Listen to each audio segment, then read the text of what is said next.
வணக்கம் நண்பர்களே. தினத்தந்தியில் வர புத்தக மதிப்புரை எத்தனையுமே சுவாரஸ்யமா இருக்கும். பத்திரிகையை கூர்ந்து படிப்பவர்கள் அதன் சுவாரஸ்யத்தை அறிய முடியும். அப்படி கூர்மையாக படிக்காதவர்கள் அதன் சுவாரஸ்யத்தை இழந்து விடுவர்.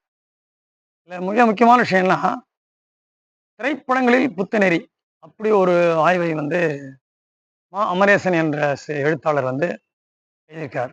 தமிழ் திரைப்படங்களில், குறிப்பா திரைப்படங்களில் புத்தநெறி எப்படி கையாளப்பட்டுள்ளது?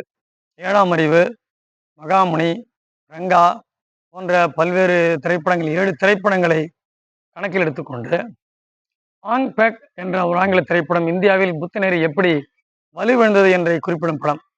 இதை பற்றி தகவல்களை குறிப்பிட்டு அமரேசன் ஒரு ஆய்வு கண்ணோட்டத்தில் இந்த நூலை எழுதியுள்ளார். இது ஒரு புதிய முயற்சி. திரைப்படங்களில் புத்தர் தொடர்பான, பௌத்த நெறி தொடர்பான கருத்துக்கள் எப்படி இருக்கின்றன என்பதை பற்றி ஆய்வு செய்த அவரை நாம் பாராட்டுவோம். அந்த நூலை நான் உங்களுக்கு அறிமுகப்படுத்துகிறேன்.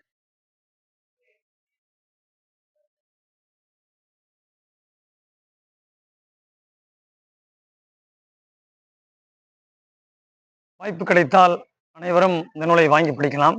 ஏனென்றால் புதிய ஆய்வுக்கு தமிழகம் எப்பொழுதுமே ஒரு சிறந்த முன்னோடி. நன்றி.